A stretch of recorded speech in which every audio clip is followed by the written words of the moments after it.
Kevin Gates, aka Mr. Bryson.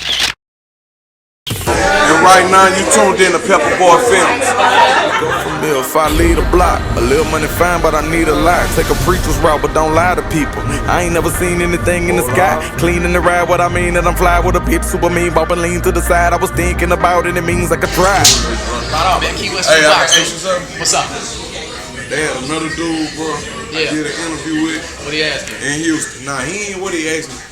I'm gonna keep it all the way honest with you. Yeah. So, but don't take and switch my words around, big brother. Before we start this, all I ask you as a man, please don't switch my words around. Yeah. I'm gonna tell the truth about everything. Good. This dude put on that, oh man, he don't know Mr. Mouth.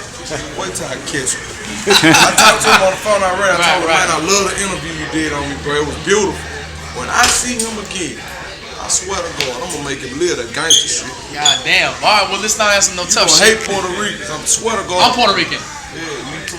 Who? Pops them all. Mi madre. Okay, mama. See, my pops Puerto Rican. Madre. All right, so we good, man. We Puerto Rican partners, man. We straight. I got you. It's all love. This interview gonna be fun, man. It's cool. He thought I was a nigga. Can you blame me? Look, He ain't know I speak Spanish fluent. see, I don't speak Spanish worth a damn, so he gonna hold that. Say something in Spanish, please. I need to learn. Narcotraficante. No. Narcotraficante. Wait. Tiquero, cocaína. Mi familia y mi hombre. Narcotraficante. Narcotraficante. Tiquero, cocaína. Mi familia y mi hombre. See, this is the time where the subtitles come up like right Bitch, here I in run the English. streets. Don't talk to police. Say what's my name, perdóname, mi no habla inglés. Okay. Say bitch, I run the streets. Don't talk to police. Say what's my name, perdóname, mi no habla inglés. Hey. Narcotraficante. Hey. Narcotraficante. Hey. Tiquero, cocaína. Mi familia es mi hombre. Narcotraficante. Yeah. Okay, what I understood out of that was don't talk to police and cocaína. That's what I didn't know. Narcotraficante, that's a drug trafficker. See, a lot of rappers be talking about, Yeah. I went to Colombia to get the keys, and you're lying. A Colombian is not gonna deal with you. You're a nigger. They're not gonna deal with you. Real talk. So you have a lot of kingpins that's Mexicans and they're narcotraficante, they're drug traffickers. Okay. They don't grow the dope and all that old shit. I just want to say that. So whenever you hear rappers talking about they getting their keys from Cuba and all that shit, you're lying. Just say you getting the shit from an MS-13 or some shit like that from a Mexican or something. You sound more believable, you heard me? Right. You know, but this for a lot of niggas don't know the game, you heard me? Yeah, There are a lot of Mexicans that just traffic, you heard me? They kingpins off of trafficking. So that made the song called Narcotraficante. That's a drug trafficker, you heard me? Well, so how do you say thinking with my dick in Spanish? The Spanish don't translate to There's no like translation for dick in Spanish, huh? Dick, you can call it a pito. You know, So I'll be thinking with my pito. Like you say, chupa mi el pito. Right, my all dick. right. You hear me? But Spanish don't really translate to English. We just make it make sense. You know what I'm saying? Right. We make it make sense. Okay, You know? yeah, that works, man. So don't be trafficking. I mean, you can, but Stuff in Colombia, goddammit. Yeah, we just make it, you know. There you go. That's the message Kevin was trying to tell you. Don't be trafficking that shit. Bro, it's just a lot of rappers come out and tell you that they sold 100 bricks and no. That's why I listen to Taylor Swift. Yeah, she won't be talking about trafficking bricks. It ain't that. It's realistic. Yeah. You know, and Starlito. So you listen to Taylor Swift? Because I wouldn't think that. I do. I'm Really? a very eclectic individual. I listen to Taylor Swift. What's the moment like when there's like just a bunch of dudes, you and your entourage, and then you just turn on the Taylor Swift? I really don't do the entourage thing, to be honest. Whenever I see you and your homies, I mean, you know. Yeah, whenever I see people with big entourages, I think to myself, that's the recipe for disaster. Okay. You know, that's what. So you got to keep your clique small. I don't got to keep the circle small, right? No, it ain't that my circle small, but the individuals around me are working. The two individuals that you see, the black guys, they sell the merch. Which black guys? There's a lot of them over there. Yeah, anyway. Okay. It don't matter. But the two that's with me, the two black guys that are with me, they sell merch. The three white guys that are with me, two are drivers, and one is my cameraman, my personal cameraman. You got to keep a couple white guys around you just in case. Nah, I don't got to keep no couple white guys around me. I keep who's best for the job. Absolutely. I don't see color at all. I don't see race. I don't see color. I mean, I'm a mutt. You know, but at the same time, you know, if you're going to be around me, you're going to be working. You're going to be, you know, whatever your job entails, that's what you're going to be doing. And if you're not doing that, you're not going to be around me. That's what BWA is about. You hear me? Every piece of the puzzle matters. You know what I'm saying? No piece of the puzzle is greater than the other one. They're all coexisting. They all co-relying on each other. So I mean that's the way I approach the game. You heard me? I got you. And all you know, in all aspects of it. As far as the homeboy shit, I done did that shit already early in the game. I done went to jail. You know, your homeboys disappeared, and so I don't do the homeboy shit. You heard me? I got you, man. If you're gonna be my friend, be real enough to tell me when I'm wrong. I don't need no yes men around me at all. Right. At all. I don't need no yes men. So where you from originally, man? I'm from Baton Rouge, born in New Orleans, from New Orleans, moved to Baton Rouge. I rep Baton Rouge, Southside Baton Rouge all day. I mean, that's what it is. Okay. But I got Louisiana on my back right now. Yeah, well, you just like a second home out here. It is, Doug. I've been living out here in Houston. That's what you don't know. I've been coming out just for a long time. Yeah. You know, but it's a few niggas that I ain't going to say their names, but they know who they are. Okay. You know, if it wasn't for these individuals that live down here in Houston, wouldn't be no Kevin Gates, wouldn't be no Riding Fly. You know, real niggas, solid niggas. I salute them. They live right here in Houston. Oh, that's respect, brother. So you ain't a Saints fan, are you? I'm not into sports at all. No football? I don't watch any sports. That's probably best. Nah, it's not that. It's just that, you know, being that I done a little bit of time, I'm really more of a bookworm than anything. My book that I'm reading right now is The Tipping Point by Malcolm Gladwell. I mean, I do a lot of recreative reading. I mean, I don't watch TV. I'm not into the internet or things of that nature. Good. That's probably a good thing, man. I mean, I guess so. But a lot of talk on the internet, a lot of talk on social networks. So it ain't that. I feel like a lot of talk don't have no address on it. Right. You know, we could talk and be broad all day, but you got to put an address on it for me to know it's for me. You hear me? I don't bite on nothing that ain't for me. And then right now I'm in a position to where if you was to see me and call me a bitch ass nigga, I probably won't even listen at you. Cause I'm in a position right now. I'm not about to let no.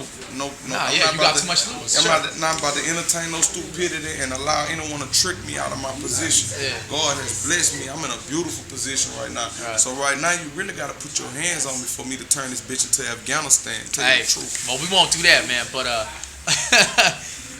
Kevin, man, tell me, dude. It ain't that. What's up? The reason I say that, I convey that. Because there's so many males that's in the rap game, and I watch so many males with promising futures and promising careers, and they feel like they gotta be hard. They feel like they had to stand up. They feel like this and that. And the reason I do that, I advocate that because I got a lot of individuals that look up to me. You know, I'm a real street cat. You heard me? I grew up in the streets. My grandfather was a gangster. My uncle was a gangster. He's doing a life sentence right now. My daddy, he's a gangster. I mean, so, and then. And a lot of times in life, you know, us as individuals, we feel that he said something about me. I have to act violently. I have to exhibit violence so people could know that I'm this stand-up type individual. But no, that ain't it. You're not. You stupid because you're entertaining stupidity. You're in a position of a lifetime. You let somebody defeat you with words. You know, and I just try to raise the awareness of my brothers. It ain't a problem till somebody put their hands on you. I don't disagree with self-defense. I'm cool with self-defense. But if you say something about Kevin Gates, I probably won't entertain you because I probably had more money than you before I went to jail, and I probably have more money than you, way more money than you right now. So, you know. So they can't bring you down. I got you. If it really get nasty, we can make it get nasty, but that ain't what I'm here for. No. I'm here to create good music. That's what I'm here Especially for. not today, man. No. So tell me about the music, dude. What are you pushing right now? I'm never pushing anything, big brother. I deal with depression, so I record every day. Okay. Every day, all day. I mean, sometimes when I do shows, I don't even know the words to my songs because I be so focused on new music. At least you admit it, man. A lot of artists don't even admit that. Yeah, but like I say, I'm the type of person, I'm going to tell the truth because I can't remember a lot. Who has time? Right. Hey, that's a true story, man. Okay, so look, the single, Thinking, well, that's the mainstream title, Thinking, right? Right. So that's the one you want people to know right now. Is that the one that you're getting behind right now? That's the one a lot of people have been gravitating toward. It was on the mixtape, and everybody, we got good response, you know, from that song. You know, like what I do is I drop mixtape after mixtape after mixtape. I don't pick my singles.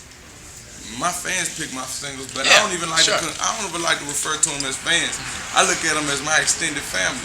Because I'm very personal at all my shows. If anybody I meet, I'm personal. Somebody walk up to me and be like, man, Gates, I love your music. I immediately do this. I immediately give them a hug because y'all are the individuals that allow me to feed my family. Yeah, absolutely. So I appreciate everybody who is in support of Kevin Gates, you know what I'm saying? Absolutely. And I always been hands-on. When I was in the street, I was hands-on. Even with this rap game, I look at it the same way as the dope game, so I'm going to be hands-on with it. If I go anywhere to sell a nigga a brick, why wouldn't I go anywhere to sell a nigga a verse? Right, why not? Right. You know what I'm saying? Yeah, it's that grind. Yeah. No, I hear you, man. So you also working on the album too, right? Huh? You got an album, you mixtape, what's going on? I'm just making music. The label may put together an album or whatever, but I'm just making music. How did you get together with the label, man? I was dealing with Young Money at one time, and I was doing interviews, and a lot of individuals thought that I was signed to Young Money, but no, that's my family. They manage me. I'm the first artist that they even manage. But I was around Young Money. Young Money. Okay. I'm around Birdman. I'm around Wayne, and I listen at Birdman. I know Master P. I know those individuals good.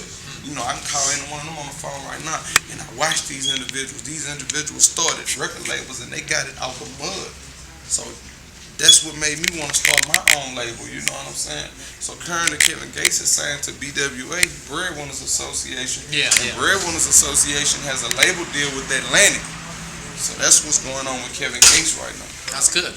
And so what do you think about the music scene right now, man, as far as the rap game, dude? I don't think anything about it because I'm so eclectic. I mean, I listen to so many different genres of music. Right. And I've always been like that. Sure. I've always been like that my whole life. So it's not just one genre of music that I like. I can tell you who my favorite artists were coming up. I used to really gravitate to a Biggie Smalls a lot. I really love dude. I love his delivery. I love his flow pattern. If you listen at me, you could kind of see Biggie Smalls flow pattern with the lazy flow and the, the taking deep breaths when I don't have to. He was overweight. So right. Today's agenda, and you can listen at my music. You can hear me taking deep breaths and things of that nature. I got that from Biggie Smalls. So you got Biggie greatest of all time, or do you have him, or is Tupac above Biggie in your opinion? They're two different artists. You can't even put them in the same category. So Pac was an amazing artist. He was an incredible artist. So you got them both as like greatest. I'm not about to. You can't compare the two. You fishing for me to give you an answer that I can't answer. Well, yeah, I mean, because my answer would be Pac. Yeah, that's your answer? That's my answer. Yeah, they're two different artists. They don't even go in the same category. To me, though. Okay. All right. So that's what it is, man. Tupac was a very poetic individual. He was very, very. He was an incredible artist. It's funny how some people attach themselves to Biggie. Who do you like right now? I know you said Taylor Swift. That was pretty random. Anybody else? My favorite rap artist I had to be Starlito, and I done started listening to another little Drake too. Oh, Starlito, tell everybody who Starlito is in case they don't know. That's my brother. You know what I'm saying? You hear me? That's my brother. I mean, that's who I listen to. He's from Cashville, Tennessee. I remember when I came home in 2003 off another Joe's. I went to community college 2004. That's when I got on him when his name was All Star. So I've been on him since 2004, and that's my favorite artist because none of his raps are extravagant and incredible. He didn't pull up in a million Lamborghinis, and it's not fictitious. It's reality rap. He makes the same type of music that I make, reality rap. You know. So like I say, it was about touching the streets for me. It was about touching the people, and I ain't gonna lie. A lot of rappers be like, I came in the game with a chick. I didn't come in the game with a chick. But I came in the game and grinded up a chick. Yeah, I grinded hard and grinded and saved my money and stacked the chick. Yeah. And then when I went to the label, I was sacked up, Well, yeah, since you're talking about that, what advice can you give to artists that are trying to come up in the game and try to get noticed and try to take it to the next level? It's three things: prayer, patience, and persistence. I put 21 songs on my first project and passed it out everywhere. You know what people did? They threw it on the ground. That's what they did. But I was patient enough to keep, rapping and keep rapping and keep rapping. And I was persistent enough to keep going. Because this is my hustle. I'm not going to lay down. So, eventually I developed a buzz. I acquired a following. After I acquired a following, I ended up being incarcerated for a little while and ended up doing close to 3 years. And upon being reinserted back into society, you hear me? My following was so diverse, so many different individuals from so many different walks of life that gravitated toward me, because of this. And, it's because I'm not afraid to be who I am. Yeah, I'm a convicted felon. I also have a master's in psychology. I also scored a 31 on my ACT at 16 in jail. So, I mean, like I say, I've never been the individual that advocate being stupid. I feel like smart people can be dumb, but dumb people can't be smart. I heard 2 Chainz say that in an interview, and it resonated with me spiritually, and I agree with that. Yeah. To the utmost, you know what I'm saying? Right. To the utmost, you know, it was about being a gangster and a gentleman for me. You know, fear none, respect all. So that means even if a man's 2 inches off the ground, I have the right to tell him, excuse me. By the morals and principles that I live by, I have to respect him and tell him, excuse me. Sure. And I demand my respect in the same way. Sure. Anybody could pass by right now. I'm not moving till you say excuse me. Okay, how big you is. I've asked the right way. Yeah. I'm not fighting to win. I'm fighting to get my point across. So you might be like, yeah, man, you know, you gotta whoop me. You got to. You gotta whoop me. Yeah. That's the only. I ain't got no understanding when it comes to you disrespecting me. You gotta whoop me. That's how I'm coming. What would you say Kevin keeps you motivated? Especially through the hard times where you say you're in and out of jail. Nah, I ain't. You're saying that. I never said I was in and out of jail. You heard me? I have been. I've lived a life that was I have lived a life that was downward. It was a downward spiral, being that I gravitated toward a lot of individuals that did the wrong things with the right intentions. I can say that. And there was a time in my life that I was in and out of jail when I was living illegitimately. I no longer live illegitimately. So yeah, we see that, man. You're having a lot of success right now. I no longer live illegitimately, so I'm not in and out of jail. That doesn't keep, you know, for be motivated. As far as in the streets, the money motivated me. And jail isn't a deterrent. It comes with the game. If you really in the streets, you doing something illegal, jail come with it. You know, I got have on, you know, when I'm every day I hit the block, I'm about to have on 2 pair of drawers. I don't know when I'm gonna fall in that bitch, but when I do, I got a clean. I got a pair of drawers to rock. I'm a toilet wash a pair of drawers and hang them up, and you know, yeah, that's how I'm coming. You know, I don't know how y'all, you know what I'm saying? I might start doing the same. I don't know. But that was the mentality. You're being funny, but that was the mentality, and it's a sick mentality. It's a sick mentality that most inner city youth undergo. To where it's a hopelessness that comes, you know, with that lifestyle, you know, to where, man, today might be the day. Tomorrow might be the day. The next day might be the day, because it's an inevitable fate. So I don't find humor in that. That's why I involve myself in an achievement academy where we talk to young people. We go to middle schools, we go to high schools, and we speak to people, you know. Give them the real, yeah, that's just what we do. We talk to, I don't give a fuck if a nigga see my shit hanging out. God bless me with these stacks. I'ma die if a nigga try to take them from me. Retarded. But I appreciate you for telling me that my shit was hanging out my pocket. I want them to see it because I live legitimately now, and I make the same money better money than I was making when I was in the street. Yeah. Well, Kevin, what do you see yourself in about 10 years from now? I don't see myself tomorrow. I live every day today. Every day. Because death is forever present if you live within the confines of reality. That's why every moment that I'm in, I completely engulf myself in the moment. Because I might go get one of them trucks, and a truck or 18-wheeler knock my ass off, and that was Kevin. But at the same time, I live in the moment. Every moment that I live, every moment that I wake up, I live in the moment. And that's something you can preach to other artists as well, too. Because you don't know when tomorrow's not promised, right? Yeah, it ain't promised, but what I do is I stay in my lane. I mind my business. I don't care what Tom, Dick, and Harry are doing. You ask me something about another artist, I'm going to tell you quick, that ain't my business.